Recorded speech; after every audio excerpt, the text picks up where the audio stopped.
Welcome to Kannada horror stories. ಇವತ್ತಿನ ಕಥೆಯನ್ನು ನಮಗೆ ಕಿರಣ್ ಅವರು ಕಳಿಸಿದ್ದಾರೆ. ಕಿರಣ್ ಅವರಿಗೆ ಧನ್ಯವಾದ. ಮುಂದಿನ ಕಥೆಯನ್ನು ಕಿರಣ್ ಅವರ ರೀತಿಯಲ್ಲ ಕೇಳೋಣ.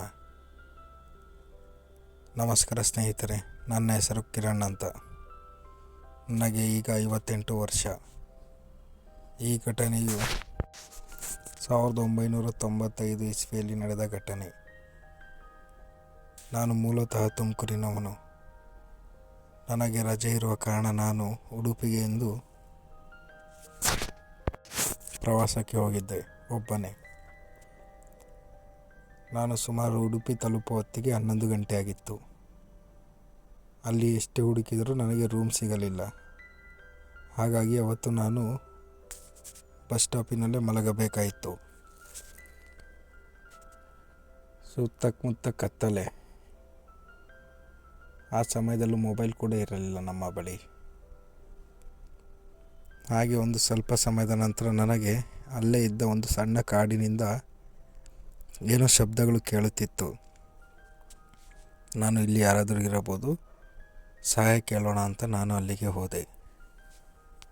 ಅಲ್ಲಿ ಹೋಗಿ ನಾನು ನೋಡಿದರೆ ಅಲ್ಲಿಯ ದೂರದಲ್ಲಿ ಯಾರೋ ಒಬ್ಬ ಹೆಂಗಸು ಮತ್ತು ಒಬ್ಬ ಗಂಡಸು ಒಂದು ಸತ್ತ ಬಸುರಿಯ ಹೆಣವನ್ನು ಮಲಗಿಸಿ ಅದರ ಮೇಲೆ ಹೂವು ಹಾಕಿ ಏನೋ ಮಂತ್ರಗಳನ್ನು ಜಪಿಸುತ್ತಿದ್ದರು. ಆ ಬಸುರಿ ಹೆಂಗಸಿನ ಮುಂದೆ ಒಂದು ಪಾಳು ಬಿದ್ದ ಮನೆ ಇತ್ತು. ಆ ಮನೆಯಿಂದ ಯಾರನ್ನು ಕರೆಯುವ ರೀತಿಯಲ್ಲಿ ಇವರಿಬ್ಬರು ಮಂತ್ರಗಳನ್ನು ಹೇಳುತ್ತಿದ್ದರು. ನಾನು ಅದನ್ನು ನೋಡಿ ನನ್ನ ಮನಸ್ಸು ಏಕೋ ತಡೆಯಲಿಲ್ಲ. ನಾನು ಅಲ್ಲಿಗೆ ಹೋದೆ. ಅವರಿಗೆ ಹೇಳಿದೆ, ಏನು ಮಾಡ್ತಿದ್ದೀರಾ, ಯಾರು ನೀವು ಎಂದು. ಅದಕ್ಕೆ ಅವರು ಗಾಬರಿಯಿಂದ ನನ್ನ ಕಡೆ ನೋಡಿ, ನೀನು ಊರಿಗೆ ಹೊಸಬ ಅನಿಸುತ್ತೆ, ಹೋಗಿಬಿಡು ನೀನು ಇಲ್ಲಿಂದ, ನಿನಗೆ ಬೇಕಿಲ್ಲದ ವಿಚಾರದಲ್ಲಿ ತಲೆ ಹಾಕಬೇಡ ಎಂದು ಗದರಿದರು. ಅದಕ್ಕೆ ನಾನು, ನೀವು ಈಗಲೇ ಹೋಗಿಲ್ಲ ಅಂದರೆ ನಾನು ಪೊಲೀಸವರನ್ನು ಕರೆದುಕೊಂಡು ಬರುತ್ತೇನೆ ಎಂದು ಹೇಳಿದೆ. ಅದಕ್ಕೆ ಅವರು, ಇನ್ನು 10 ನಿಮಿಷ ಕಾದು ನೋಡು, ನೀನು ಇಲ್ಲೇ ಇರು, ನಿನಗೆ ಗೊತ್ತಾಗುತ್ತೆ ಅಂತ ಹೇಳಿದರು. ಅದಕ್ಕೆ ನಾನು ಸರಿ ಅಂತ ಕಾದೆ. ಅವರು ತಮ್ಮ ಕಾರ್ಯಗಳನ್ನು ಮುಗಿಸಿ ಹೋದರು. ಕಾರ್ಯಗಳನ್ನು ಮುಗಿಸಿ ಹೋಗಬೇಕಾದರೆ ನನ್ನ ಮುಖ ನೋಡಿ ನಗುತ್ತಿದ್ದರು. ನಾನು ಯಾಕೋ ಅಲ್ಲಿ ಆ ಜಾಗವನ್ನು ಬಿಟ್ಟು ಹೋಗಲು ಮನಸ್ಸು ಬರುತ್ತಿರಲಿಲ್ಲ. ಹಾಗೂ ಆಚೆ ಎಲ್ಲೂ ಜಾಗ ಇಲ್ಲದ ಕಾರಣ ನಾನು ಅಲ್ಲಿಯೇ ಕುಳಿತಿದ್ದೆ. ಹಾಗೆ 10 ನಿಮಿಷ ಆದ ಬಳಿಕ ನನಗೆ ಆ ಪಾಳು ಬಿದ್ದ ಮನೆಯೊಳಗಿಂದ ಯಾರೋ ನಡೆಯುವ ಶಬ್ದ ಕೇಳುತ್ತಿತ್ತು. ನಾನು ಏನಿರಬಂದು ಅದನ್ನೇ ನೋಡುತ್ತಿದ್ದೆ.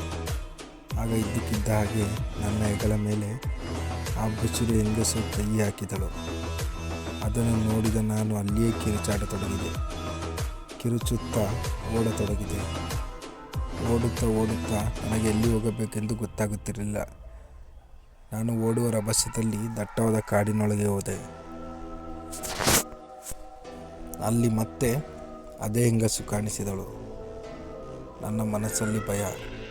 ಇವತ್ತು ನನ್ನ ಕತೆ ಮುಗಿಯಿತು, ನಾನು ಉಳಿಯುವುದಿಲ್ಲ ಎಂದು ಅಂದುಕೊಂಡೆ.